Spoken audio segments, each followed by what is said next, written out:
ಮಹಾರಾಷ್ಟ್ರದ ಪಶ್ಚಿಮ ಘಟ್ಟಗಳಲ್ಲಿ ಧಾರಾಕಾರ ಮಳೆ ಎಫೆಕ್ಟ್. ಬೆಳಗಾವಿ ಜಿಲ್ಲೆಯ ಸುಪ್ರಸಿದ್ಧ ವಿಠ್ಠಲನ ಮಂದಿರ ಮುಳುಗಡೆ. ಘಟಪ್ರಭಾ ನದಿಯಲ್ಲಿ ಇರೋ ವಿಠ್ಠಲನ ಮಂದಿರ. ವರ್ಷದಲ್ಲಿ ಒಂದೇ ಸಲ ದರ್ಶನ ಕೊಡುವ ವಿಠ್ಠಲನ ಮಂದಿರಕ್ಕೆ ಆವರಿಸಿದ ಘಟಪ್ರಭೆ.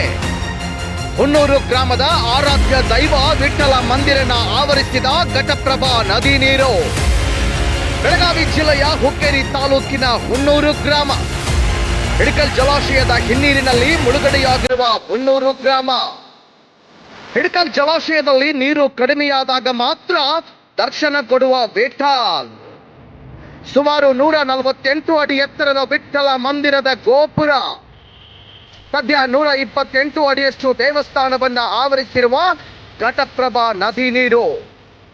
ಸದ್ಯ ಸಂಪೂರ್ಣ ದೇವಸ್ಥಾನ ನೀರಲ್ಲಿ ಮುಳುಗಿ ಗೋಪುರ ಮಾತ್ರ ದರ್ಶನ. ಇನ್ನು 4 ಅಡಿ ನೀರು ಜಾಸ್ತಿಯಾದ್ರೂ ಸಂಪೂರ್ಣ ಮುಳುಗಲಿರುವ ವಿಠ್ಠಲ ಮಂದಿರ.